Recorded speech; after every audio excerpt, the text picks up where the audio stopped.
तस्य धीमहि धियो यो नः प्रचोदयात्।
हमारा प्रसंग चल रहा है प्रतिपक्ष भावना।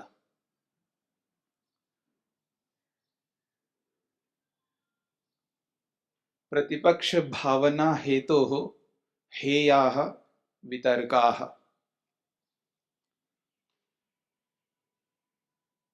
अपने जीवन में जितने भी वितर्क आते हैं या जिनको हम उत्पन्न करते हैं अज्ञानता से या संस्कारों के कारण से, उन वितर्कों का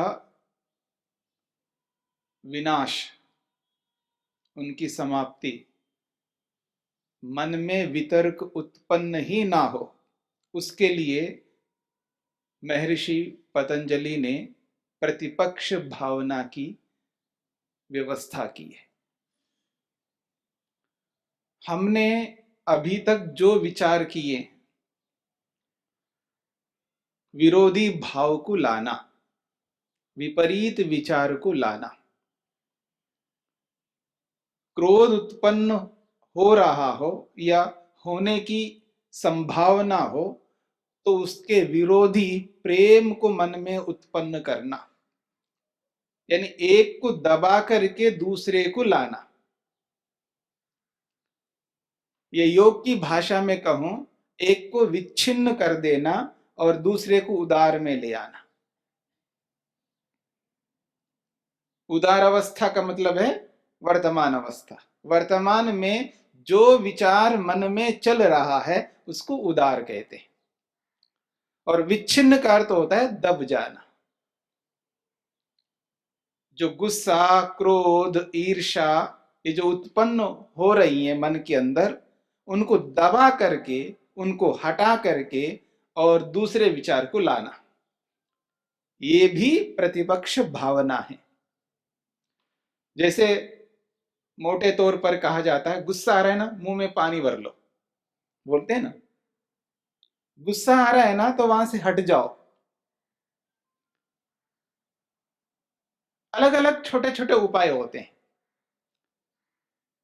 इनको भी प्रतिपक्ष भावना कहते हैं। और ये तात्कालिक उपाय होते हैं। और जो मैंने आपके सामने चर्चा की, राग विरागयोर योगः सृष्टि, ये जो संसार है, जो दुनिया है, जिस संसार में हम जी रहे हैं, जैसे गाड़ी चलाने वाले स्टीयरिंग को पकड़ करके यूं यूं यूं यूं करता रहता है, कभी इधर कभी इधर कभी इधर ऐसे चलाता रहता है, ये जो स्थिति है ये भी यही स्थिति है। कभी राग कभी द्वेष, कभी राग कभी द्वेष, कभी राग कभी द्वेष। राग बढ़ने लग जाए तो द्वेष उत्पन्न कर लेना, द्वेष बढ़ने लग जाए तो राग उत्पन्न कर लेना। अति द्वेष हानिकारक है और अति राग हानिकारक है। ये एक सामान्य स्थिति है। जो सांसारिक दशा में हम जो लोग रहते हैं, जीते हैं, जो चलते हैं, इस स्थिति में हम जो है अनेक बार इस स्थिति को समझ नहीं पाते हैं, जिसके कारण से हमें क्षोभ उत्पन्न होता है। मन के अंदर जो क्षोभ उत्पन्न होता है, जो अशांति होती है, जो अतृप्ति होती है, जो चिंता उत्पन्न होती है, टेंशन जिसको हम कहते हैं, ये इसी कारण से होता है क्योंकि किसी ना किसी विचार को हम अति कर लेते हैं, किसी विचार को बार बार सोचने लगते हैं, यानी अधिक उस व्यक्ति में, उस वस्तु में, उस विचार में इन्वॉल्व हो जाते हैं। तब जाकर के वो चिंता का रूप, तब जाकर के क्षोभ की स्थिति, तब जाकर के मन की अशांति, अप्रसन्नता, असंतोष, भय, ये सब चलता रहता है। इन स्थितियों से ऊपर उभरने के लिए महर्षि पतंजलि ने प्रतिपक्ष भावना की व्यवस्था की है। बहुत कुछ बैलेंस रख करके चलना पड़ेगा। अब थोड़ा सा ऊपर उठ जाते हैं इससे। यदि हम अपने आप को साधक मानते हैं, योगाभ्यासी मानते हैं, योग पथ चल रहे हैं ऐसा मानते हैं, या विद्या के क्षेत्र में ब्रह्मचर्य आश्रम में रहते हुए हम आगे बढ़ना चाहते हैं, सात्विक जीवन जीना चाहते हैं गृहस्थ आश्रम में रहते हुए, लक्ष्य वही रहेगा चारों आश्रमों के, लक्ष्य एक ही रहेगा चारों आश्रमों के, सभी वर्णों का एक ही लक्ष्य रहेगा। लेकिन आश्रम के कारण से, वर्ण के कारण से अलग अलग कुछ कर्तव्य हो जाते हैं, अलग अलग जिम्मेदारियां आ जाती हैं, अलग अलग व्यवस्थाओं में हमको रहना होता है। तो उसी व्यवस्था के अनुसार, उसी जिम्मेदारी के अनुसार, उस आश्रम या वर्ण के अनुसार हमको कुछ अलग अलग कार्य करने पड़ते हैं। उन स्थितियों में लक्ष्य वही रहेगा, उद्देश्य सामने वही रखना होगा, उसी को सामने रखते हुए हमको चलते रहना होगा। लेकिन जिसको हम मुख्य मान करके चल रहे हैं, अब तो मेरा यही लक्ष्य है, यही मुख्य है, यहीं पर मेरे को रहना है, ऐसा ही चलना है, यही मेरा अंतिम ध्येय है, ऐसे व्यक्ति को थोड़ा सा उस प्रतिपक्ष भावना की जो स्थिति है उसे थोड़ा सा ऊपर उभरना होगा। अब केवल दबाना नहीं है, केवल विच्छिन्न अवस्था में नहीं ले जाना, केवल एक विचार को हटा करके दूसरे विचार को लाना नहीं, जिस विचार को हम हटाना चाह रहे हैं, हटा रहे हैं, उस पर विचार करना, जिसको ऋषियों ने मनन शब्द दिया है। जो श्रवण हमने किया है, जो जानकारी प्राप्त की हमने, इंफॉर्मेशन बहुत है हमारे मन के अंदर, बहुत सारी पोथियां, पुस्तकें, शास्त्र पढ़े हैं, अब उस पर मनन करना है। बिना मनन कर किए हमारी जो जानकारी है वो विवेक के रूप में परिवर्तित नहीं हो सकता। और सबसे बड़ी समस्या हमारे जीवन में यही है, हमने जानकारी तो बहुत एकत्रित की, लेकिन उस पर मनन करके उसको विवेक की स्थिति में नहीं पहुंचाया।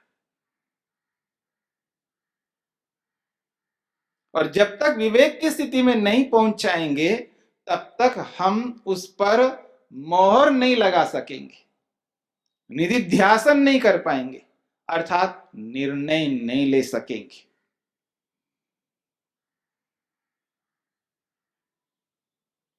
मेरे को गुस्सा आता है, मैं छोड़ना चाहता हूं, हटाना चाहता हूं, लेकिन निर्णय नहीं कर पाया।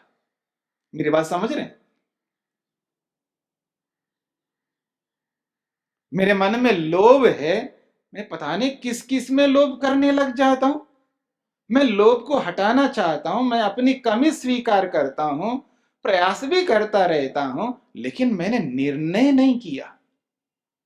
मेरी बात समझना, अर्थात निधिध्यासन नहीं किया। और निधिध्यासन का मतलब, हाँ जी मैंने समझ लिया है, अब मैं निर्णय कर चुका हूं, ऐसे निर्णयों से काम नहीं चलेगा। ऐसे निर्णय तो हम बहुत लोग बहुत करते रहते हैं, बहुत सारे निर्णय करते रहते हैं, और उन निर्णयों को कर करके कितने बार बदलते रहते हैं। मेरी बात को समझना, ऐसे निर्णय सुबह से लेकर के रात तक हम पता नहीं कितने करते हैं, और कितने निर्णयों को हम बदलते रहते हैं। बदलने में देरी नहीं लगती हमारे जीवन में, झट बदलते जाते हैं। क्यों?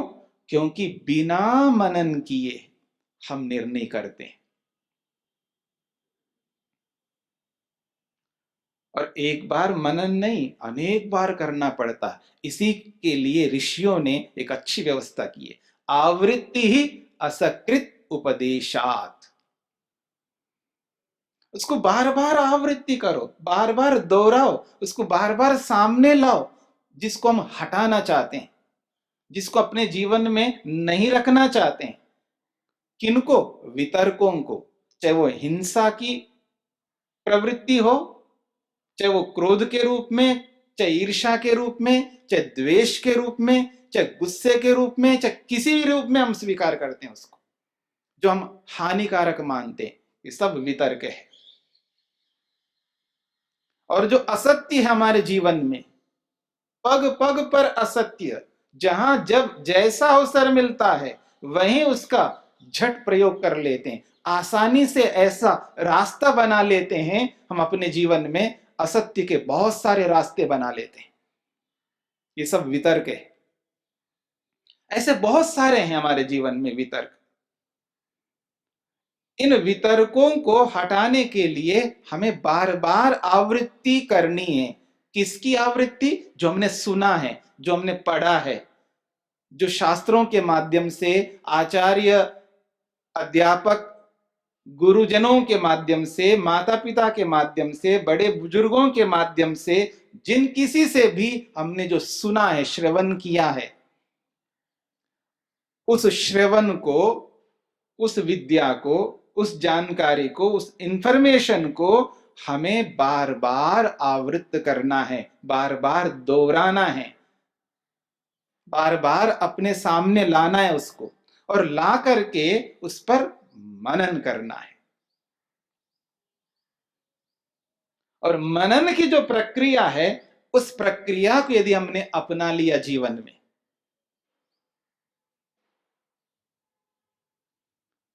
हमने ना चाहते हुए इस मनन की प्रक्रिया को वर्षों तक चलाया, जबरन चलाया। मेरी बात को समझना। हम पर नियम था आपको मनन करना है, और कम से कम 20 मिनट तो आपको मनन करना है, अलग अलग विषयों को लेकर के। उसका स्वरूप दे दिया गया था, निधिध्यासन करना है। निधिध्यासन का अर्थ निर्णय करना होता है। मैं रोज निधिध्यासन करता हूं ऐसा कोई कहता है तो उसका अर्थ यह होता है वो रोज मनन करता है। तो हम पर नियम था कि आपको रोज निधिध्यासन करना, उसका नाम दिया है निधिध्यासन करना, और वर्षों तक न चाहते हुए निधिध्यासन करना पड़ता था, अलग अलग विषयों को लेकर के। अब मैं उसी बात को आपके सामने रख रहा हूं, मनन करना है।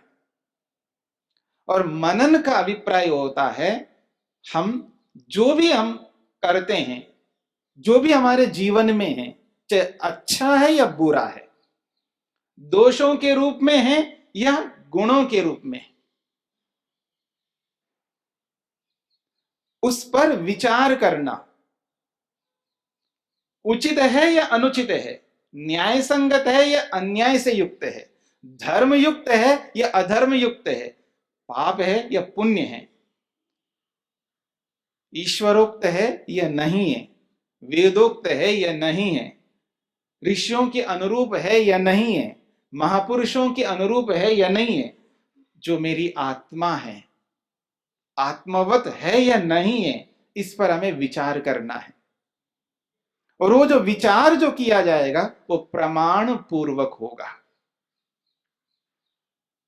जो मेरे मर्जी में आया, जो मेरे मन में आया, जैसा मैं उसको उचित मानता हूं, जैसी मेरी प्रवृत्ति है, जैसा मेरे को अच्छा लगता है, जैसे मेरे अनुकूल है, इसलिए वो अच्छा है, नहीं चलेगा। उसे मनन नहीं कहते। जो प्रमाण कहता है। इसलिए महर्षि पतंजलि ने बहुत अच्छी बात कही है, शब्द प्रमाण का वयम, ये शब्द आह तदस्माकम प्रमाणम। इतने बड़े ऋषि महर्षि पतंजलि ने कितनी बहुत अच्छी बात कही, शब्द प्रमाण का वयम। हम तो शब्द प्रमाण को मानने वाले। यद शब्द आह, जो शब्द कहता है, जो शब्द प्रमाण कहता है, जो सिद्धांत कहता है, चाहे वो शब्द प्रमाण वेद वाक्य हो, चाहे वो शब्द प्रमाण ऋषियों का वाक्य हो, चाहे किसी का भी हो, जिसको हम शब्द प्रमाण के रूप में स्वीकार किया, जो प्रमाण कहता है उसे हमें स्वीकार करना है। जो शब्द कहता है उसी को हमें मानना है, और जो शब्द नहीं कहता है हम नहीं मानेंगे।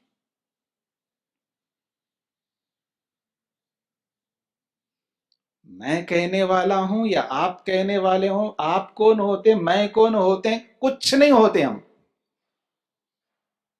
मेरा कोई मूल्य नहीं है, आपका कोई मूल्य नहीं है, किसी का कोई मूल्य नहीं है। दुनिया में शब्द प्रमाण का मूल्य है। जो शब्द प्रमाण के अनुरूप है उसको मेरे को स्वीकार करना होगा, ऐसा महर्षि पतंजलि कहते हैं। इसलिए वो लोग ऋषि थे, और आज हम जैसे हैं इसलिए ऐसे हैं क्योंकि हम शब्द प्रमाण के अनुरूप नहीं चलते हैं। जितना चलते हैं उतने ही ठीक है हम, और जितना नहीं चलते हैं उतने ठीक नहीं है हम लोग, चाहे हम में से कोई भी हो। इसलिए हमारे जीवन में दुख है, इसलिए असंतोष है, इसलिए अतृप्ति है, इसलिए हमारे विचार रुकते नहीं है। जब ध्यान में बैठते हैं पता नहीं ऐसा चलता है जैसे रील चलता हो ना।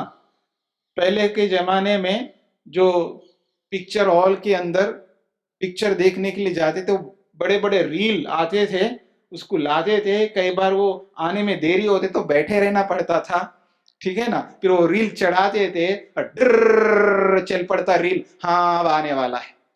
तो ऐसा ही रील चलता हमारे मन के अंदर, बस लगातार बिना रुके एक टक चलता रहता है, एक धार के रूप में विचार चलते रहते हैं। कहां ध्यान लगेगा? उन विचारों को रोकने पर ही तो ध्यान लग पाएगा। और क्यों चलते हैं ऐसे? क्योंकि जीवन में वितर्क है, और हमारा पूरा का पूरा जोर जो लगता है ना ध्यान को ध्यान के रूप में करने के लिए, ध्यान बहुत अच्छा हो जाए, सुव्यवस्थित हो जाए हमारा ध्यान, और पूरा जोर लगाते हैं ऐसे बगुला बन करके। समझ में आ रहा है ना? ऐसा लगता है बहुत बड़ा योगी आदमी बैठा हुआ है, बिल्कुल स्टिल बैठा हुआ है, न हिलता है, न डुलता है, न खुजलता है, न खांसता है, बस बिल्कुल बैठा हुआ है। और एक एक घंटा, डेढ़ डेढ़ घंटा, दो दो घंटे, घंटों बैठा रहता है। बहुत अच्छी बात है, बैठने का सिद्ध हो गया आसन उसका, बहुत अच्छी बात है। आसन की सिद्धि बहुत बड़ी बात है, ये भी कोई सामान्य बात नहीं है। आदमी नहीं बैठ सकता, ना हिलना है, ना डुलना है, ना खुजलना है, ना खांसना है। मेरी बात समझ रहे हैं? एकदम स्टिल स्टैचू के समान बैठे रहना है, स्थिर, कहते हैं ना स्थिर सुखम आसनम। ये छोटी बात नहीं है, लेकिन ऐसा कोई भी बैठ सकता है, केवल अभ्यास। दुनिया में झूठ बोलने का अभ्यास है, गुस्सा करने का अभ्यास है, आप देखिएगा ना, लोभ करने का अभ्यास है, हर चीज का अभ्यास है। खाने का अभ्यास है, ना खाने का अभ्यास है, उपवास करने का अभ्यास है, हर चीज का अभ्यास है। ठीक इसी प्रकार से आसन का भी अभ्यास जो करेगा वो आगे बढ़ेगा आसन में। लेकिन ये सबके होते हुए भी यदि मन के अंदर विचार चल रहे हैं और ध्यान ध्यान के रूप में नहीं हो पा रहा है, ये सारे के सारे अभ्यास धरे रह जाएंगे हमारे जीवन में। हाँ, हम दुनिया के लिए बहुत बड़े हो सकते हैं, लेकिन मानसिक शांति नहीं है, तृप्ति नहीं है, संतोष नहीं है, निर्भीकता नहीं है, स्वतंत्रता नहीं है। अपने आप को बिल्कुल ऐसे कंगाल बना करके रखते हैं, दरिद्र बना करके रखते हैं। इतनी दरिद्रता है अंदर से, भिखमंगे हैं हम, आनंद नहीं है, भूखे हैं हम लोग, प्यासे हैं। क्यों? ध्यान ध्यान के रूप में नहीं हो सकता। इसलिए नहीं हो रहा है क्योंकि विचार नहीं रुक पा रहे हैं, और विचार इसलिए नहीं रुक पा रहे हैं क्योंकि हमारे जीवन में जो होना चाहिए, प्रारंभिक जो बेस आधार है, यम और नियम, यम और नियम, उसी में हम फेल है। मैं हम सबकी बात कर रहा हूं, हम फेल है। इसीलिए हम आगे वहां नहीं पहुंच पा रहे जहां हमें पहुंचना है। सारी बातें सिर माथे है हमारे लिए, सब स्वीकार्य में। हाँ, ये भी ऐसा होना चाहिए, ऐसा होना चाहिए, ऐसा होना चाहिए। आपकी बात तो सही है जी, पर परनाला तो वहीं गिरेगा।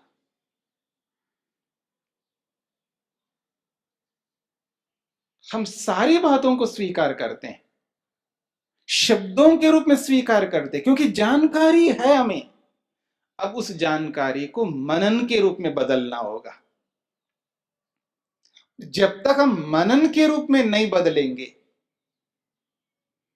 तो निधिध्यासन नहीं हो पाएगा, और निधिध्यासन नहीं होगा तो साक्षात्कार की स्थिति तो बहुत दूर की बात है,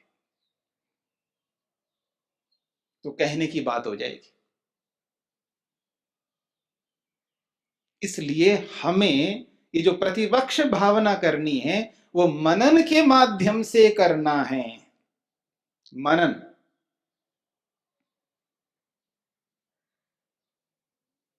कैसा? प्रमाण पूर्वक।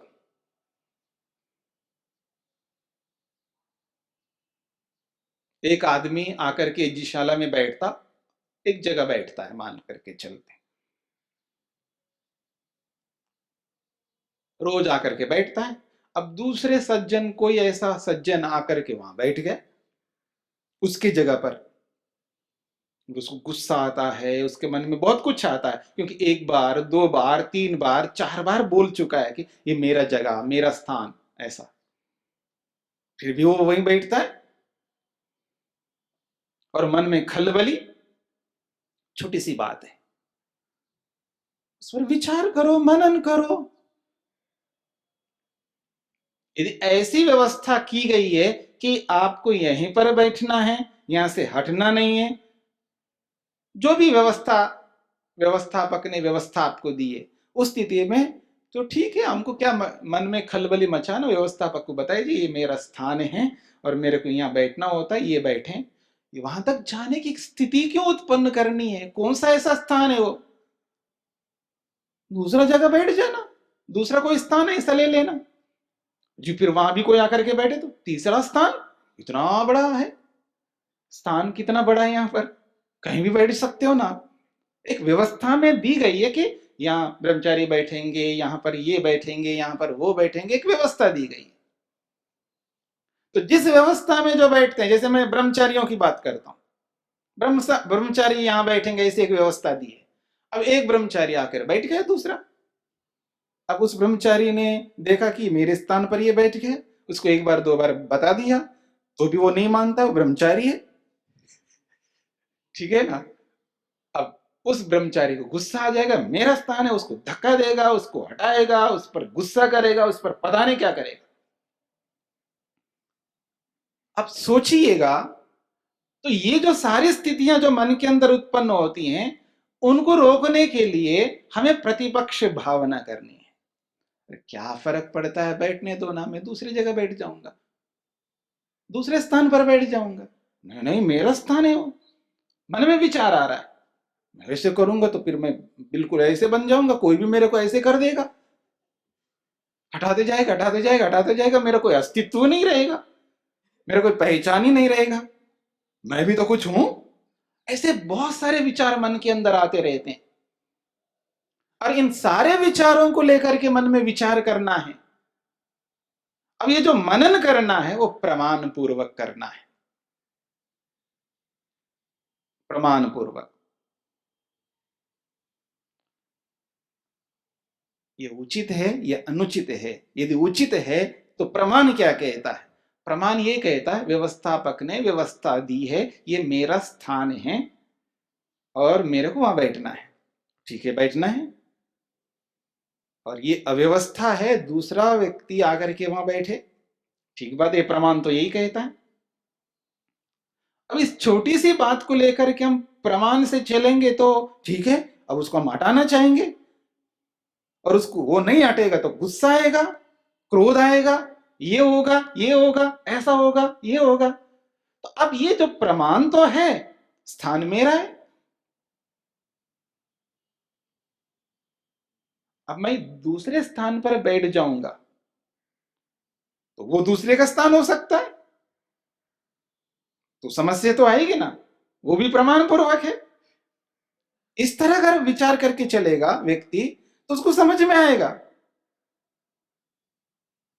और भी स्थान हो सकता है जहां कोई नहीं बैठता है, वहां पर भी बैठ सकता हूं। फिर ऐसा बैठने लगूं तो व्यवस्था नहीं रहेगी।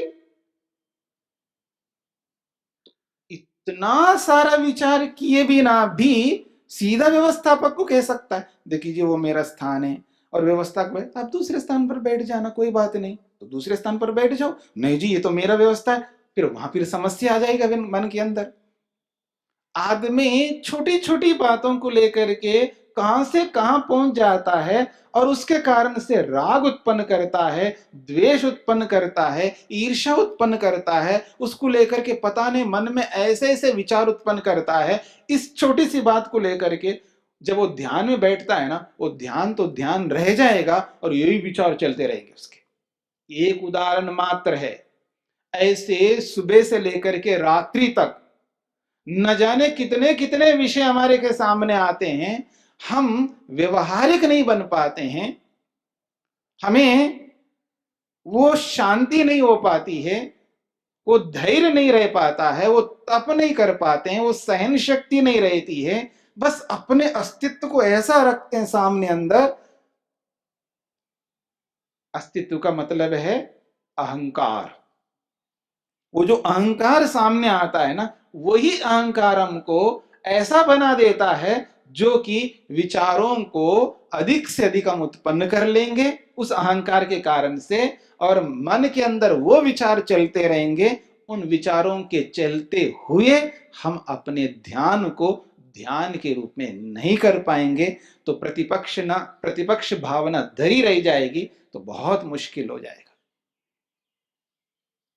इसलिए प्रतिपक्ष भावना को प्रमाण पूर्वक मनन करते हुए कैसे उसको डेवलप किया जा सकता है, इस पर हमें और विचार करना चाहिए।